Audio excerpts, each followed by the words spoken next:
Hello students. So till now we have completed commercial bank and what are its functions. So we have studied about the primary functions, secondary functions, but do you know that there is another function that a commercial bank performs, which is by the name of credit creation. Commercial banks are considered as manufacturers of credit. पैसा नहीं बनाता है पर manufacturer of credit. Credit का मतलब क्या होता है? तो loans.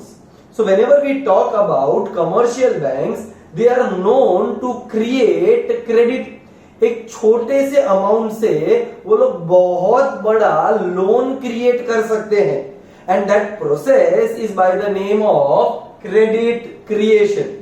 So what is the process of credit creation?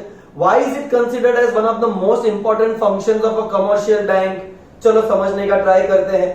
So suppose करो कि राहुल के पास 10,000 रुपीज आइडल कैश पड़ा है. राहुल के पास 10,000 रुपीज आइडल कैश पड़ा है. तो अब राहुल ये 10,000 रुपीज का क्या करेगा? वो सोच रहा है कि अगर मैंने ये कैश को घर पे रखा तो प्रॉब्लम हो जाएगा, चोरी हो सकता है. राहुल की अगर वाइफ रहेगी तो बोलेगा अरे वाइफ खर्चा कर डालेगी, टेंशन है उसको. तो he thinks that any which ways ये 10,000 रुपीज मेरे पास आइडल है तो मैं इसको बैंक में रखता हूं. अब जैसे ही बैंक में रखेगा तो राहुल को लगता है इसके रिटर्न में मुझे इंटरेस्ट मिलेगा.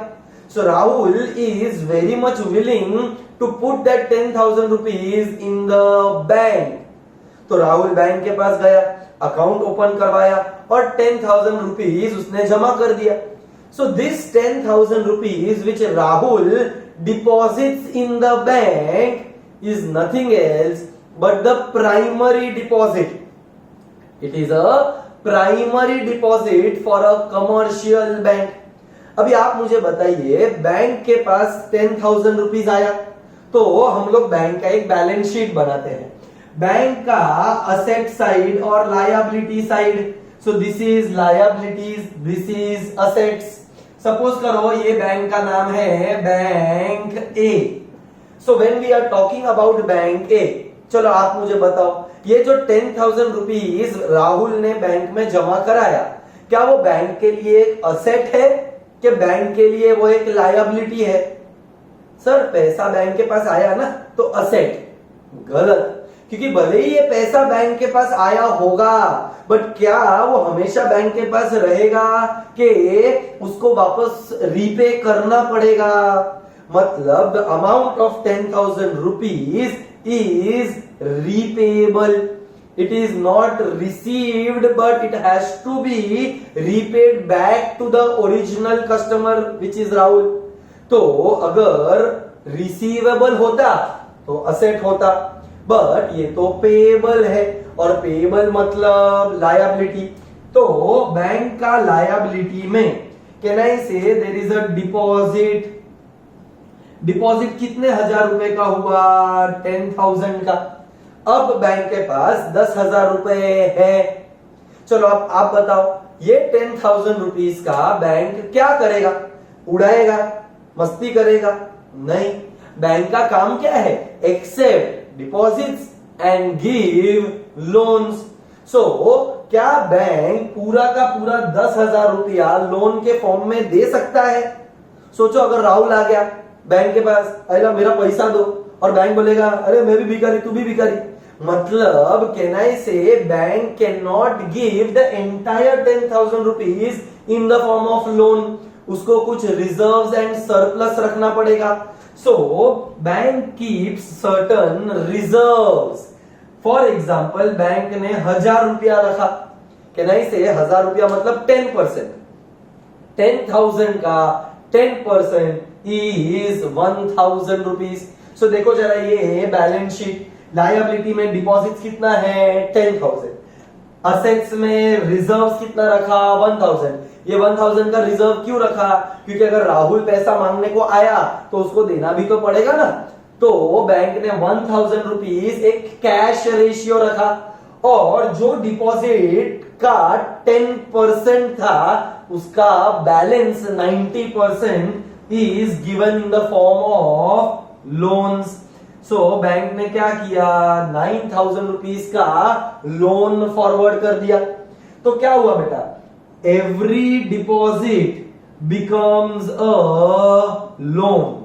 I repeat, every deposit becomes a loan.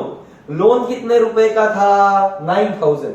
क्यों 9,000 का था, क्योंकि 10% is a cash reserve maintained by the commercial bank to give it back to the customer if in case he wants his money back. अब जरा liability और asset side देखो, match हो गया, ये भी 10,000, ये भी 10,000। सो अपना बैंक ए का बैलेंस शीट टैली हो गया। बैंक ने ये लोन दिया, फॉर एग्जांपल बैंक ने लोन दिया बंटी को 10,000 रुपए के जगह पर लोन आया 9,000 रुपीज का। अब बंटी ने ये लोन क्यों लिया, बिजनेस करना था, बंटी का साबुन स्लो है तो उसको फॉर एग्जांपल सोप का बिजनेस चालू करना था। सो बंटी ने 9,000 रुपीज लिया for the purpose of a loan and he wanted to do some business. So the loan was for the purpose of business. अब इमेजिन करो बंटी ने वो पैसे कहीं ना कहीं किसी ना किसी को माल खरीदने के लिए ले लिया। He gave that 9,000 rupees to his supplier and for example उसका सप्लायर है भावेन। अब भावेन के पास कितना रुपया आया, 9,000। भावेन ने बोला आइला वापस सेम प्रॉब्लम, 9,000 रुपीज खुद के पास रखूंगा तो किधर उड़ा कर आऊंगा। तो उसने क्या सोचा कि चलो मैं भी ये मेरा 9,000 रुपीज बैंक में रखता हूं। तो भावेन का फॉर एग्जाम्पल बैंक है बैंक बी। अभी बैंक बी का भी असेट बनेगा, लायबिलिटी बनेगा। बैंक बी के पास डिपॉजिट कितने का आया, चलो बैंक बी में भावेन डिपॉजिट कर रहा है, कितना रुपीस भावेन डिपॉजिट कर रहा है, 9,000। सो फॉर एग्जाम्पल भावेन का डिपॉजिट 9,000 हुआ। क्या बैंक पूरा का पूरा 9,000 रुपीज लोन के फॉर्म में फॉरवर्ड कर सकता है, नहीं। मतलब बैंक खुद के पास क्या रखेगा, रिजर्व्स। फॉर एग्जांपल बैंक ने 9,000 का 10%, आई रिपीट 9,000 का 10%, मतलब कहने से 900 रुपीज खुद के पास रिजर्व्स के फॉर्म में रखा। अब बाकी का जो पैसा है will be given in the form of a loan. So for example ये लोन चाहिए था जिनित को, उसको भी खुद का कुछ बिजनेस चालू करने का था। सो ये लोन आ गया 8,100 रुपीज का। सो वापस अगर आप देखोगे क्या हुआ, every deposit becomes a loan and every loan becomes a deposit. That is why we said that banks are creators of credit, bank are manufacturers of credit and therefore this process that you are studying is called as credit creation। देखो ये लोग का भी balance sheet tally हो गया, ये 9,000 आया, ये भी 9,000 आ गया, दोनों मैचिंग हो गया।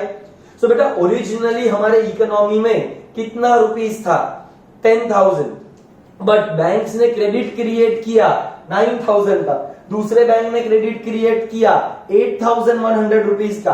अब जिनित को कुछ बिजनेस करना था, जिनित ने उसके बिजनेस का जो भी माल था वो हिमांशु से लिया। तो हिमांशु से जब वो गुड्स लिया तो उसको पैसा दिया रहेगा।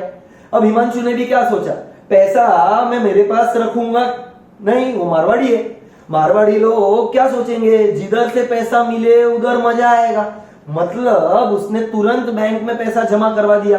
फॉर एग्जाम्पल हिमांशु का बैंक है बैंक सी। बैंक सी का भी क्या बनेगा, लायबिलिटी एंड असेट। अब इसने जो पैसे बैंक में रखे कहना से वो डिपॉजिट्स हो गए 8,100। तो इससे आपको क्या समझ में आया कि जितने भी ट्रांजैक्शंस हो रहे हैं वो सारे ट्रांजैक्शंस बैंक के मीडियम के थ्रू ही हो रहे हैं। तो अगर बैंक के मीडियम के थ्रू होंगे तो every deposit will become a loan and every loan will become a deposit. देखो यहां पर भी डिपॉजिट कितने का है, 8,100। क्या बैंक सारा का सारा पैसा लोन के फॉर्म में फॉरवर्ड करेगा? नहीं करेगा। सो can I say bank C will keep reserves of 810। अभी ये 810 किधर से आया? तो reserves and surplus are 10% of the deposits. Deposits कितने हैं? 8,100, उसका 10% इज 810। तो लोन कितने का गया? कैन आई से लोन विल बी 7290। अब अगर आप वापस देखोगे तो दोनों का बैलेंस शीट टैली हो गया है। सो बेटा what are you able to understand? That a small amount of rupees 10,000 was given to loan in the form, was given as loan to various people through the banking system. So जब banking system के through money का rotation होता है, वो rotation को, वो creation को, वो मैन्युफैक्चरिंग को हम बोलते हैं credit creation. So what did you understand over here? That every deposit becomes a loan and every loan becomes a deposit. जब मेरे पास आइडल कैश पड़ा था, राहुल के पास जब आइडल कैश पड़ा था, तो वो बैंक में जाकर जमा करवाएगा। जब बैंक में जमा करवाएगा तो वो प्राइमरी डिपॉजिट। अब बैंक ने क्या किया? उसको लोन के फॉर्म में दिया। सपोज करो अगर बंटी को लोन मिला, अगर जिनित को लोन मिला, तो क्या बैंक उसको कैश के फॉर्म में देगा? नहीं। बैंक क्या करेगा? दूसरा अकाउंट ओपन करेगा on the name of the person who is taking that loan. मतलब बैंक अब ये पैसा उनके अकाउंट में जमा करवाएगा। पहले मैं बैंक के पास गया और मैंने पैसे जमा करवाए, वो प्राइमरी डिपॉजिट। अब बैंक लोन के अकाउंट में जब पैसे जमा करवाता है तो उसे हम बोलते हैं secondary deposit. So basically there are two types of deposits, एक प्राइमरी डिपॉजिट, दूसरा सेकेंडरी डिपॉजिट। प्राइमरी डिपॉजिट वो होता है when a customer goes to the bank and gives a deposit to the bank. जबकि सेकेंडरी डिपॉजिट वो होता है जो बैंक एक कस्टमर के अकाउंट में डिपॉजिट करवाता है for the purpose of loans. So with that you have understood what is a primary deposit, what is a secondary deposit। क्या जितना पैसा बैंक के पास आएगा वो सारा पैसा लोन के फॉर्म में हम फॉरवर्ड करेंगे? क्या नहीं करेंगे। मतलब bank will keep a cash ratio, that cash ratio is 10%। मतलब कहना से बैंक ने खुद के पास लिक्विडिटी रखा। लिक्विडिटी कितना परसेंटेज रखा है? 10%। So credit creation is dependent on two things. One is liquidity and the other is profitability. अगर बैंक ने लिक्विडिटी ज्यादा रखा, मतलब अगर बैंक ने कैश रेशियो 10% के जगह पर 20% रखा होता तो लोन्स कम हो जाते। सो अगर लिक्विडिटी ज्यादा रखोगे तो लोन्स कम हो जाएंगे, और कहना से लिक्विडिटी कम होगी तो प्रॉफिटेबिलिटी ज्यादा होगी। So another important point that you need to understand is credit creation depends on two things, liquidity and profitability. If you keep a higher liquidity then profitability is less, and if you keep lesser liquidity then your profitability is more. So there is an inverse relationship. I repeat, there is an inverse relationship. तो बेटा ये process में total कितना पैसा create हुआ? हमारे पास originally कितना रुपया था? 10,000। सो बैंक के पास 10,000 था, फिर वो लोन दिया 9,000 का, दूसरे बैंक ने दिया 8,100, तीसरे बैंक ने दिया 7,290। मतलब कहना से जब तक बैंक्स रहेंगे क्रेडिट क्रिएट होता जाएगा। एक छोटा सा अमाउंट 10,000 रुपए का कितना पैसा क्रिएट कर सकता है? सो for that you need to know that credit creation is equal to A मतलब initial deposit into 1 upon cash ratio। तो क्रेडिट कितना क्रिएट हुआ? तो credit creation is equal to, can I say it is 10,000